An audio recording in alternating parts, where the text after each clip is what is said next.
Mail किसके through आ रहा है अभी तक ये साइबर क्राइम वाले भी पता नहीं लगा चुके हैं। पूरे पटना जिला में जो 5-6 सब डिवीजन है 3 से 4 लाख केस डेली प्रभावित हो जाता है। ये इस तरह की घटना होती है। साइबर क्राइम के पदाधिकारी पटना पुलिस पदाधिकारी सब सोए हुए हैं, पर बहुत गहन छानबीन किया जाए, कहीं कोई अप्रिय घटना नहीं हो जाए। पटना सिटी व्यवहार न्यायालय में एक बार फिर से बम की सूचना होने से हड़कंप मच गया है और पूरा तरह से जो है ये परिसर को खाली कराया जा रहा है।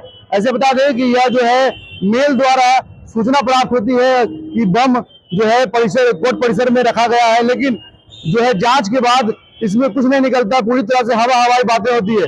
लेकिन ऐसे में एक बार फिर जो है जो पटना व्यवहार न्यायालय और पटना सिटी व्यवहार न्यायालय को जो है मेल आया है कि परिसर में बम है और ऐसे में पूरी तरह से हड़कंप मच गया है। वकीलों में कहीं ना कहीं से देखा जाए तो अब देख सकते हैं कि पीछे खड़े हैं और लोग, हम उनसे जानेंगे कि देखिए एक बार फिर से जो है बम का बात सामने आया है कि आखिर बम को लेकर ये अफवाह कई बार हो चुका है। ये लगता है कि हमको छठी बार ये ऐसी अफवाह उड़ी है।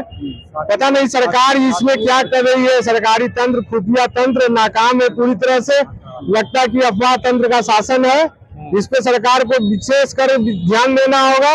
ये जब न्यायालय सुरक्षित नहीं रहेगा, न्यायालय अफवाह तंत्र के जाल में फंस जाएगा तो क्या सरकार चलेगा, क्या देश चलेगा? ये बहुत बड़ी विडंबना है, सोचनीय प्रश्न है। और भी हमारे साथ वकील साहब हैं, उनसे बात करेंगे कि आगे बम को लेकर जो अफवाह है बार बार ये हो जा रही है।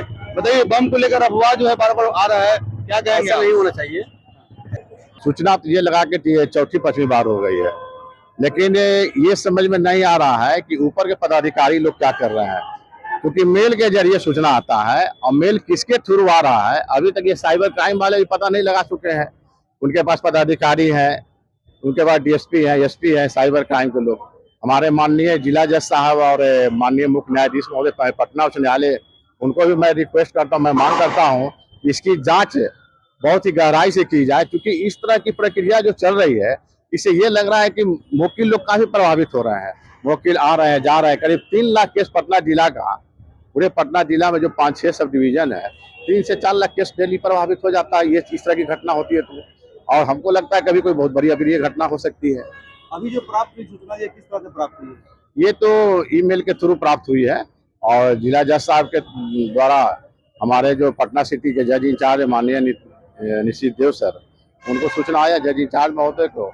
उनके सूचना पर हम लोगों ने कार्रवाई फिर यहाँ शुरू कर दिया है, कैंपस को खाली कर दिया है, डॉग स्क्वाड के लोग आए हुए हैं और जांच पड़ताल चल रही है। पटना पुलिस बराबर दावे करती है, कई जो है लंगड़ा अपराधियों को ठोकती भी है, लेकिन पटना पुलिस की कोई दावा नहीं काम हो रहा है। पटना पुलिस अगर चाहती, या हमारे पटना के जो बड़े बड़े यहाँ पर अधिकारी बैठे हुए हैं, कोई कार्रवाई नहीं हो रही। अगर कार्रवाई होती तो ये बार बार अफवाह हो रहा है, अफवाह पर कहाँ से सूचना आ रही है? अगर मैं ईमेल पर मैं अगर किसी को धमकी देता हूँ या कोई सूचना देता हूँ तो मेरा तो नंबर उस पर आ जाएगा, या कहीं से ना कोई तो आ जाएंगे। लेकिन साइबर क्राइम के पदाधिकारी पटना पुलिस पदाधिकारी सब सोए हुए हैं, कोई बड़ी घटना हो जाएगी उसके बाद हो सकता है लोग जागेंगे। पूरी तरह से फरियादी है, पूरी तरह से परेशान नजर आ रहे हैं। सभी लोग परेशान है, वकील बहुत दूर दूर से आते हैं। मेरा पटना सिटी क्षेत्र जो है करीब 20 से 25 किलोमीटर के एरिया में है।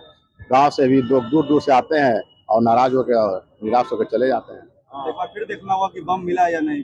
अफवाह तो है, 9:30 बजे से अफवाह है।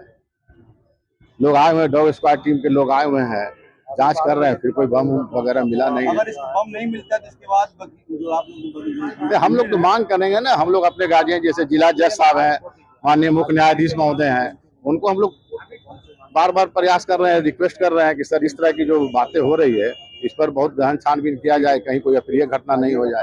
कोर्ट न्यायालय में जो है कई तरह की सुनवाई होती है, लेकिन ये जो है बार बार मेल द्वारा आया जा रहा है बम का सूचना, इसको लेकर जो है कहीं भी सतर्कता नहीं दिख पा रही है। नहीं, सतर्कता तो न्यायालय में है, ऐसी बात नहीं है कि नहीं है, लेकिन कहीं कहीं लचर व्यवस्था भी है। ये संजय कुमार सिन्हा, प्रेसिडेंट पटना सिटी बार। तो हम जानेंगे और भी जो है वकील यहाँ के हैं पटना सिटी व्यवहार न्यायालय के, हम उनसे जानने का प्रयास करेंगे। देख सकते हैं किस तरह से भीड़ है यहाँ पर, कि पटना सिटी का व्यवहार न्यायालय है और एक बार फिर से जो है अफवाहों का दौर जारी है, जहाँ बम होने की सूचना प्राप्त हुई है।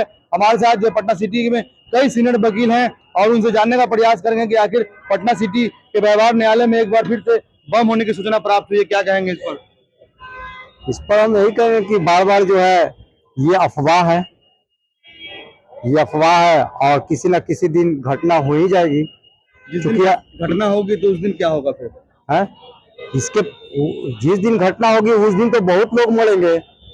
इससे पहले है किसी हमारे जो जज इंचार्ज हैं निशित देव साहब, उनको चाहिए किसी उस साइबर ब्रांच को खबर करें और पता लगाने कि किसके मोबाइल से किस तरह का मैसेज आ रहा है, उसका डिटेक्ट करें। क्या अब जो है देश में टेक्निकल एविडेंस के जो नाम पर जो बातें होती है, जो सबूत इकट्ठे किए जाते हैं, तो क्या टेक्निकल एविडेंस अब काम नहीं कर रहे हैं? क्योंकि 5 से 6 बार जो बम की सूचना मिल चुकी है न्यायालय के द्वारा को, जहां पूरी तरह से काम प्रभावित हो जा रहा है। जो फरियादी पहुंचते हैं अपने काम को लेकर और जो है उनकी पूरी तरह से जो है आने के बाद जो है काम ठप अगर हो जाता है, तो ऐसे में कहीं ना कहीं जो है जो सवाल खड़ा होगा कि नहीं? एकदम एकदम प्रभाव पड़ता है। एक तो केसेस जो है लॉस हो रहे हैं, लोगों का काम बाधित हो रहा है। उस पर से हमारे माननीय चीफ जस्टिस साहब को हम आग्रह करेंगे कि इस पर जो है जल्द से जल्द कोई एक्शन लें। तो कार्रवाई क्यों नहीं हो रही है? क्योंकि पटना पुलिस तो बड़े बड़े दावे करती है, कई तरह के जो है अपराधियों को पकड़ती है। देखिए, हमारे यहाँ जजों का काम है आदेश करना, पालन करना प्रशासन का काम है। तो सीनियर एसपी महोदय हैं, डीआईजी साहब हैं, उन लोग को चाहिए कि इस तरह का बार बार अगर हो रहा है तो इस पर हम डिटेक्ट करवाना है। तो ऐसे में अपराधी पकड़ में आ जा रही है, लेकिन जो साइबर क्राइम कर रहे हैं उसको पुलिस क्यों नहीं पकड़ पा रही है? क्या टेक्निकल एविडेंस का कुछ समस्या है? इससे यही है कि साइबर क्राइम वालों को सब पता रहता है, लेकिन वो कुछ कार्रवाई करने से इनकार करती है, कार्रवाई करती ही नहीं है। अगर करती तो इस तरह का माहौल नहीं होता। चलिए, तो हमारे साथ वकील साहब थे, इन्होंने बताया कि जो भी साइबर अपराधी हैं, जिस तरह की जो मेल भेज रहे हैं और बार बार इस बार 5 से 6 बार मेल किया गया है और बम की जो सूचना है वो प्राप्त होती है मेल द्वारा, लेकिन जब डॉग स्क्वाड हो या फिर बम दस्तावेज की टीम पहुंचती है यहाँ पर जांच करती है तो कुछ नहीं मिलता। लेकिन काम जो है पटना सिटी व्यवहार न्यायालय हो या फिर अन्य न्यायालयों की बात हम ये कर रहे हैं, जो पूरी तरह से प्रभावित हो रही है। दूर दराज से जो लोग पहुंच रहे हैं इस न्यायालय में अपने काम को लेकर, फरियादी पहुंचते हैं। क्योंकि जैसा कि बताया जो है संजय सिन्हा जो वकील के अध्यक्ष हैं, उन्होंने बताया कि जो है ग्रामीण क्षेत्र हो या शहरी क्षेत्र हो, 25 इलाके में जो है करीब लोग पहुंचते हैं और उनका जो है काम करना होता है। लेकिन इस तरह से जो मैसेज प्राप्त होती है, सूचना प्राप्त होती है, तो काम पूरी तरह से कहीं ना कहीं प्रभावित होती है। हालांकि पटना पुलिस और जो है जो कोर्ट परिसर के जो स्थानीय प्रशासन है और डॉग स्क्वाड की टीम हो या फिर बम दस्तावेज की टीम जो है वो पूरी तरह से गहन छानबीन कर रही है कि कोर्ट परिसर में कहीं जो एक सूचना मिली है वो बम है या फिर नहीं। या अब देखना होगा कि ये बम है या फिर अफवाह है। अब इसको लेकर आगे क्या कुछ कार्रवाई होती है साइबर अपराधियों को अब देखना होगा। NBC 24 Patna city.